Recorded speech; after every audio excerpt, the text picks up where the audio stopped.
Baby, are you all right? Baby, what's the matter?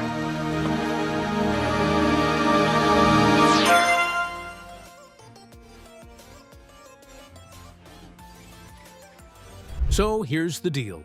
The 80s gave us iconic sitcoms. The Golden Girls, Cheers, Family Ties. But it also gave us whatever out of this world was. This list? We're skipping the Mount Rushmore of 80s TV and diving into the gloriously weird, short-lived, or half-remembered gems that only hardcore kids recall. You suggested this in the comments, and honestly, the nostalgia was unhinged. Today, we're counting down 8 outrageous 80s sitcoms that made us laugh, cringe, and ask, wait, did I dream that show? Let's hit play on this Betamax of beautiful nonsense. Let's start with number 8 in the countdown. Number 8, Free Spirit. Imagine Bewitched, but with 80s hair and a stronger urge to be a PSA. Free Spirit followed a witch named Winnie, played by Corinne Bohrer, who becomes the live-in nanny to 3 kids after their parents' divorce. She zaps, poofs, and spells her way through suburban problems like bullies and bad grades, all while hiding her magical identity. It aired right after America's Funniest Home Videos, so some poor families thought this was wholesome content. But with plots like Winnie Magic's A Date for the School Dance, this show was less lesson learned and more network desperation. It was ABC's attempt at quirky charm, and it vanished faster than a rabbit in a hat. On with number 7. Number 7, Mr. Belvedere. Ah yes, the classic sitcom premise. A snarky British butler moves in with a blue-collar Pittsburgh family, and somehow nobody questions it. Mr. Belvedere gave us culture clash comedy, life lessons wrapped in sarcasm, and a theme song that lived rent-free in our heads. Played by Christopher Hewitt, Mr. Belvedere dispensed unsolicited wisdom like a mustachioed fortune cookie, fixing the family's problems while judging their taste in meatloaf. The show tried to blend heart with hilarity, but sometimes leaned too hard into very special episodes, like the one about AIDS that had a laugh track. It didn't tank the show, but it didn't save it either. Still, it ran 6 seasons and left us all wanting our own posh problem solver. Okay, here comes number 6. Number 6, It's a Living Before Sex, and the city gave us glam waitressing in heels. There was It's a Living, about cocktail waitresses working at a restaurant atop a Los Angeles skyscraper. Yes, that was the whole pitch. Waitresses, but with drama. Originally canceled after 2 seasons, it somehow came back in syndication with a vengeance, and a rotating cast of big hair and sass.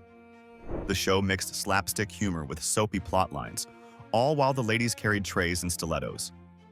It's like the writers couldn't decide if they wanted a sitcom or a daytime soap, so they said, why not both? It didn't win awards, but it did serve camp, cheesecake, and occasional emotional depth. Think of it as a workplace comedy that clocked in and out at its own pace. Moving on to number 5, The Hogan Family. This show had more name changes than a witness protection program. Originally titled Valerie, after star Valerie Harper, it morphed into Valerie's Family, then The Hogan Family, once Harper pieced out mid-series. The show centered around a suburban family dealing with hijinks, hormones, and the sudden disappearance of their mom, which was awkward, considering the show was named after her.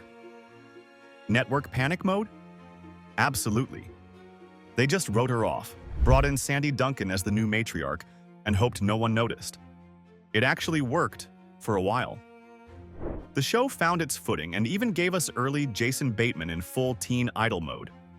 Classic sitcom logic: lose the title character, keep the show. It didn't make sense, but hey, it was the 80s. Let's jump to number 4 in this countdown. Number 4, Gimme a Break. Before we had sassy housekeepers cracking wise on primetime, we had Gimme a Break, starring Nell Carter as Nell Harper, a live-in housekeeper for a widowed police chief and his 3 daughters. Nell was loud, loving, and absolutely carried the show on her back. The sitcom mashed up grief, teenage drama, and slapstick comedy like it was stirring a casserole of emotions. As the seasons rolled on, it kept adding characters like it was trying to win a sweepstakes. Joey Lawrence showed up, they moved to NYC, and the tone got chaotic. It didn't tank the show, but it definitely started to unravel by season 6. Still, Nell's performance made it unforgettable, even when the plotlines forgot what decade they were in. Okay, time out. How many of these do you actually remember? Be honest. Did Gimme a Break ring a bell, or did you think I made it up just to mess with you? Drop a comment below with your favorite forgotten 80s sitcom, or the one that lived in your head rent-free for no reason. And hey, if you're enjoying this nostalgia spiral, hit that like button and subscribe. We've got 3 more wild entries to go, and trust me, they only get weirder from here. Now back to our scheduled programming. Cue the synth music and studio audience. Let's go to number 3. Number 3, Out of This World, 1987 to 1991. Ever wish your dad was an alien who communicated via glowing cube? No? Well, someone did. Out of This World starred teenager Evie, who discovers she has supernatural powers thanks to her space dad Troy, voiced by Burt Reynolds because the 80s were lawless. Evie could literally freeze time by touching her fingers together, and she used it to dodge chores. The show leaned into sitcom absurdity with all the subtlety of a laser beam. Every week was a new moral lesson wrapped in glittery sci-fi nonsense and wacky sound effects. It never made primetime glory, but in syndication, it thrived. A cult classic for kids who liked their coming-of-age stories with a side of space weird. Here's number 2 in the countdown. Number 2, Karen's Song. This one's for the deep-cut crowd. Karen's Song aired on early Fox, back when the network was still figuring out what it wanted to be besides not NBC. It starred Patty Duke as Karen, a 40-something divorcee who starts dating a man half her age. Scandalous. Add in her daughter, played by pre-Desperate Housewives, Terry Hatcher. And you've got a sitcom trying to blend family dynamics with raunchy romance.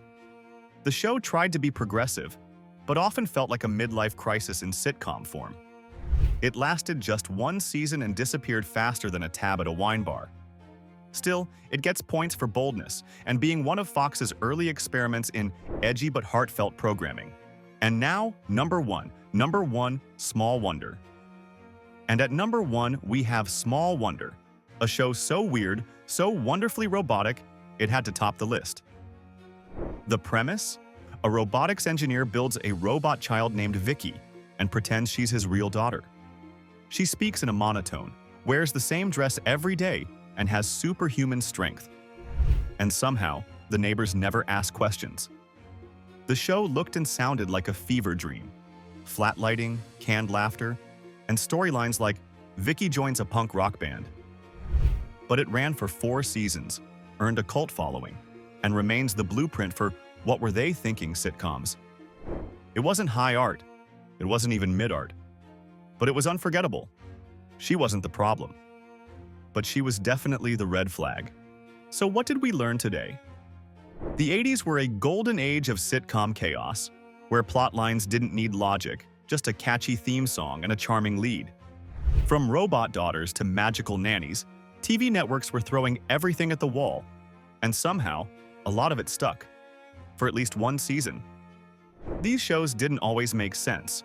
They weren't always good, but they were always something. They gave us comfort, confusion, and the occasional life lesson about honesty, family, or why you probably shouldn't build a child in your garage.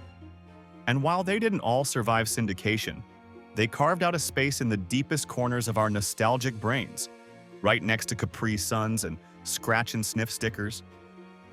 If you've got a forgotten favorite we missed, drop it in the comments. I know someone out there remembers Manimal. And if this walk down VHS memory lane made you smile, hit like, subscribe, and ring that little bell. We've got more sitcom side quests on the way. Until next time, keep your robot kids powered down and your laugh track queued up.